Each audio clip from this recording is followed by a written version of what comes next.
Yeah.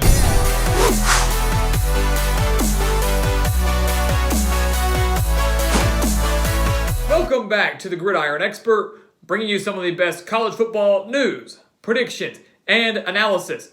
Make sure to like this video, go follow us on Twitter at Gridiron Expert, and check out everything we have to offer over at our website, thegridironexpert.com, where you can sign up for our weekly newsletter and also sign up for our expert picks. The links for all of those things are in the description below, so do not miss out on any of this extra college football content. Guys, today we are bringing you our second game of the week, and it is just one of two ranked versus ranked matchups coming your way on Saturday as number 15 SMU travels to take on number 24 Memphis. A huge game not only for the American Athletic Conference, but also for a New Year's Six bowl spot for both of these programs. So big that College Gameday is actually going to Memphis for the first time in school history. And even though Gameday is going to Memphis on Saturday morning, I don't think this game is getting talked about enough. I still think this is a game that's kind of under the radar for many people. Obviously, our first game of the week was Georgia-Florida. That's a huge one taking place on Saturday afternoon. But on Saturday night, your eyes should be on the Liberty Bowl as the Mustangs and the Tigers face off on the ABC primetime game. So, of course, we're going to break down everything you need to know for this sneaky good game on Saturday night. We're going to break down the offensive and defensive sides of the ball and tell you the keys for each team and who will come away with this crucial victory in American Athletic Conference play. So let's give you a little bit of background on both squads. And we'll start with SMU, who by far is the biggest surprise in all of college football this season. I don't think that can be disputed, because the Mustangs were 5-7 last year in Sonny Dykes' first year with the Mustangs. Prior to that, over the previous 5 seasons, the Mustangs were averaging just 4 wins. Over the previous 5 seasons, they were averaging 4 wins per season. Now, Sonny Dykes, in just his second year with the program, has SMU at number 15 in the country and a perfect 8-0 record. They're in a very, very good spot to potentially make a New Year's Six bowl game. And if things maybe fall their way, they are technically still in the hunt for the college football playoff. If UCF was technically in the hunt last year, so is SMU. They obviously have a better resume than the Knights did these past 2 years when they went undefeated. So keep an eye on the Mustangs. Memphis, the home team, they are 33-15 under Mike Norvell. He's done a phenomenal job with this Tigers program, and it's actually surprised me that he has yet to leave to take a Power 5 coaching position. But they're 33-15. He has established a potent offense, much like his predecessor, Justin Fuente, had with the Tigers down at the Liberty Bowl. The only problem with Mike Norvell and this Memphis team is that he has not won a bowl game. He's entering his 4th year. He's in his 4th year. He has yet to win a bowl game. And they have been prone to blowing huge leads in games that matter the most. Back-to-back title losses to UCF. A regular season loss to UCF. A couple of losses here and there where Memphis had a lead and they let it slip away. Can Mike Norvell and the Tigers finally break through and get that huge quality win over a good ranked opponent and maybe finally get to a New Year's Six bowl game? The Tigers do lead the series over the Mustangs 8-3, and they've won 5 games over SMU by an average score of 43-13. Now keep in mind, remember, I want to make sure and reiterate this over and over and over again, that this game is a conference game. This game is not just a conference game, it's a division game. Both SMU and Memphis in the AAC Western Division, the American Athletic Western Division. This game will more than likely decide who wins that division, as SMU is 4-0, Memphis is 3-1, and you can also make a case for Navy to win that division, as the Midshipmen are 4-1. They each have to play them. Memphis has actually already beaten Navy. SMU has yet to play the Midshipmen, so keep an eye on the Midshipmen as well. But right now, it's more of a battle between the Tigers and the Mustangs. Could decide who wins that division. And then, of course, it could decide who makes a New Year's Six bowl game, as SMU is the highest ranked group of 5 team right now. Cincinnati, also in the American Athletic, is number 17, and then Memphis down at 24. So major things at stake on Saturday night. Now let's talk about the offense. And I can guarantee there's going to be plenty of it on Saturday night. If I were you, I'm not betting the over-under. I don't release the over-unders on our expert picks, but I don't even know what it is. But I'd be willing to bet that this game could go over just because of how potent these offenses are. And for SMU, theirs has been so important and so dominant, largely in part due to the Texas transfer at quarterback and Shane Buechele. Perfect fit for this Sonny Dykes offense. He's already thrown for over 2,300 yards, 20 touchdowns, and just 7 interceptions. He's averaging over 300 passing yards per game and leads an offense that's averaging 43 points per game. He has been unstoppable in conference play. And keep in mind, SMU does have a quality win over TCU, a team that just beat Texas by 10 points last week. Buechele, unbelievable. But the key in this game is not going to be him in the passing game. As important as that's been for SMU, as much as they are a pass-first team, it's going to be Xavier Jones, the running back, who has played so well for the Mustangs this year. 884 yards and 14 touchdowns. A pair of phenomenal touchdown runs last week against Houston. Can he replicate that success against a stingy and better defense in Memphis than I would say SMU has? Xavier Jones is going to be the key in this one because while SMU is great with the passing game, you've got to find a little bit of balance. And I expect the Mustangs to use him as much as possible.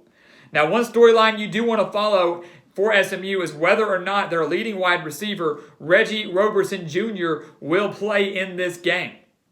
He injured himself. He got injured in that game against Houston just last week. If he is not back, expect Shane Buechele to rely a lot on James Prochet, who had a phenomenal game against Houston, and you saw that when Roberson went down, that was his go-to guy. Prochet was Buechele's go-to guy in that game. So keep an eye on him. Keep an eye on the status of him as a game-time decision as of right now. At least that's what it's looking like. So something that could greatly benefit Memphis, but also something that could greatly benefit SMU if he's able to come around and play. Now for Memphis, they have a more balanced offense than SMU. That's just plain and simple. Look at the facts. But just because they're more balanced does not mean they're not as potent. They are extremely tough offense to go up against. They're averaging 39.5 points per game, 282.5 passing yards per game, and 188.1 rushing yards per game. So still extremely solid on the offensive side of the ball. But for me, when I think of Memphis, I look back at how pass happy they were under Justin Fuente. You go back and look, and they had Paxton Lynch. They had Riley Ferguson, some elite quarterbacks that came through this Memphis program. But we are forgetting that while those were phenomenal quarterbacks, Memphis has had a pair of phenomenal running backs coming through them. Darrell Henderson, don't forget about him, the number 2 all-time leading rusher in Memphis history, just left last year. And now they have a new guy named Kenneth Gainwell, who has rushed for at least 100 yards in 6 of the 8 games he has played in this season. He has 979 yards, 11 touchdowns, averaging 7.1 yards per carry. So we said SMU is more of a pass-first team. Memphis is thriving on the ground. Even though they average more passing yards per game, they still thrive on the ground and have that ability to break through and create a huge run at any given moment. Now, of course, we're not going to disregard who's at quarterback for Memphis. He's one of the more experienced quarterbacks in the American Athletic. Brady White, still a very solid, still a very experienced quarterback for the Tigers. He's going to be a difference maker in this one. We mentioned Xavier Jones. It's basically flip-flopping. Xavier Jones, the key for SMU at the running back position. And while Memphis has a solid running back in Gainwell, we think White is going to be the key for Memphis in this one at quarterback. He's already thrown for over 2,100 yards, 20 touchdowns, and just 4 interceptions. So does a phenomenal job of taking care of the football. Now defensively, you take a look here, and obviously both these squads have decent defenses, but nothing compared to the offenses that they have. Many people say, many teams in the American Athletic, many teams in the Sun Belt and the MAC, a lot of these group of 5 conferences don't have much of a defense. Same can be said for the Big 12 for that matter. But we'll start with SMU, and the biggest question is, while we mentioned how great Memphis is with the run, can SMU stop their passing game? Can SMU shut down Memphis' passing game? Because SMU's run defense is pretty good. They're only allowing 116.8 points per game. Remember what we said, Memphis is averaging 188.1. but their passing game, their passing defense is horrendous. SMU allows 270.9 passing yards per game. They allow 407 passing yards to a beat-up Houston team just last week. They allowed 346 in a narrow victory over Tulsa, which, of course, Memphis barely beat Tulsa last week, winning by just 1 point. They allowed 288 to a struggling South Florida team, and so forth and so on. Many other instances where SMU has struggled against the pass.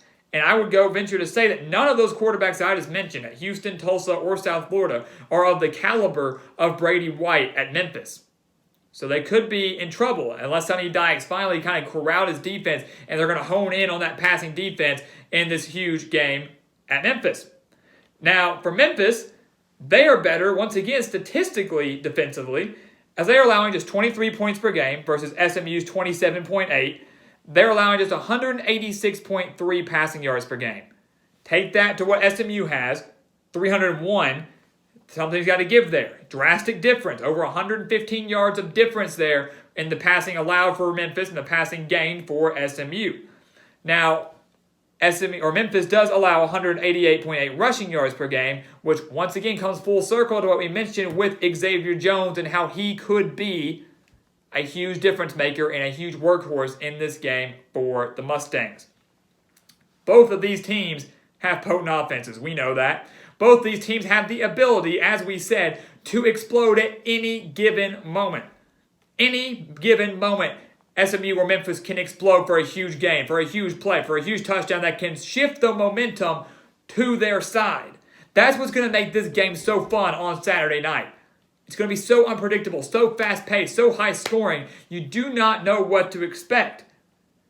So what are going to be the keys for SMU and Memphis to escape with a win at the Liberty Bowl? For SMU, I'm going to go and take a look at what happened against Houston just last week. A 34-31 win for the Mustangs. A game that SMU should have won by more. If you go back and watch that game, the reason I say it should have been won by more is because one of the keys in this game, and one of the things they failed to do against Houston, was prevent yards after the catch. Houston was beating SMU constantly on quick slant routes. Quick little slants, quick little screens that SMU could not figure out how to stop. Those resulted in huge gains for Houston that kept the Cougars in that game. If SMU does not prevent yards after the catch and allows Memphis to explode, to take a 5-yard slant and turn it into a 30-yard gain, they will not win this game. They couldn't do it against Houston. Can they fix it against Memphis? Secondly, also what I noticed in that Houston game last week, SMU struggled to convert in the red zone. While they did win 34-31, 3 red zone trips resulted in just 2 field goals and 1 turnover on downs. So once again, SMU could have won by way more had they been able to convert, take those field goals into touchdowns, and take that turnover on downs into at least a field goal, maybe not another touchdown. They struggled there. In a game on the road, in a hostile environment, with an environment and an atmosphere and a crowd that's going to be hyped for a ranked versus ranked matchup, for a conference matchup that matters, for a spot in New Year's Six bowl game with College Gameday in town, you have to take advantage of every opportunity you have offensively to put points on the board. And when I say points, I mean touchdowns. If you get inside that 20-yard line, SMU, you have to score. They were unable to do that consistently against Houston. Can it change against Memphis? For the Tigers, their keys is, of course, to take care of the football. When you're at home, you need to limit any chance for your opponent to just benefit off of your mistakes. And that's to be said for any team. That's to be said for both teams, but more so for the home team in this scenario. Memphis has to take care of the ball. They have 13 turnovers this season. They had 4 turnovers in that 2-point loss to Temple. The lone loss for the Tigers this season, a team that SMU beat by 24. Not that that really matters, those were weeks ago, but still something to keep in mind. 4 turnovers against Temple, 2 turnovers versus Tulsa, and that 42-41 victory for the Tigers just last week. They have to take care of the ball. SMU's defense has been playing extremely well for the most part, has done a good job at forcing turnovers. Memphis cannot afford to have any. They need to be in the positives when it comes to the turnover margin. And then finally, they need to slow down Shane Buechele and this passing game. They need to slow him down. They need to convert pressure on Shane Buechele. If they give him too much time in the pocket, I can promise you Buechele is going to be able to extend plays and find an open man. He's got a heck of an arm. He's had a knack for making big plays. If Memphis cannot get pressure on him, they are going to be in trouble. And then, of course, Memphis has to pass first. Pass first, run second, get that passing game going against a struggling SMU passing defense. That's what needs to happen here.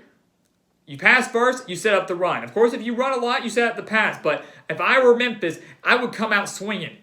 I would attack SMU at their weakest point, which is right now their passing defense.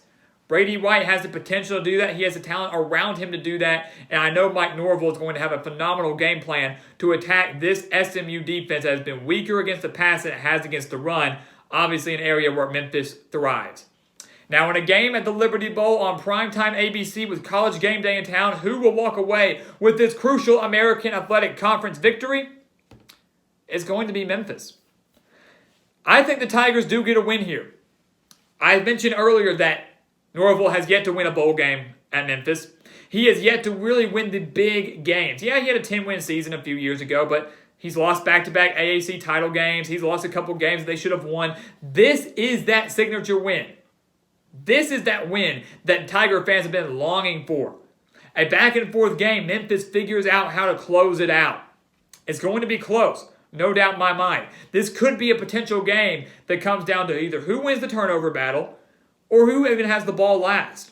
Because I expect both offenses to be trading blows all game long. But Memphis is the team that I think is just a little bit more sound on the defensive side of the ball, has plenty of athletic ability and speed on the offensive side of the ball. They take care of business at home, and it throws not only the American Athletic Conference into a tailspin, but also throws the New Year's Six bowl race into a tailspin. Because with Memphis winning this game, SMU would more than likely be out of the race. Not fully, but more than likely. Now you've got a race between the Tigers and Cincinnati, and maybe even Boise State. Appalachian State is out. They just lost to Georgia Southern. Things will get crazy. Things will become chaotic if Memphis takes care of business at home, and I think they do just that on Saturday night.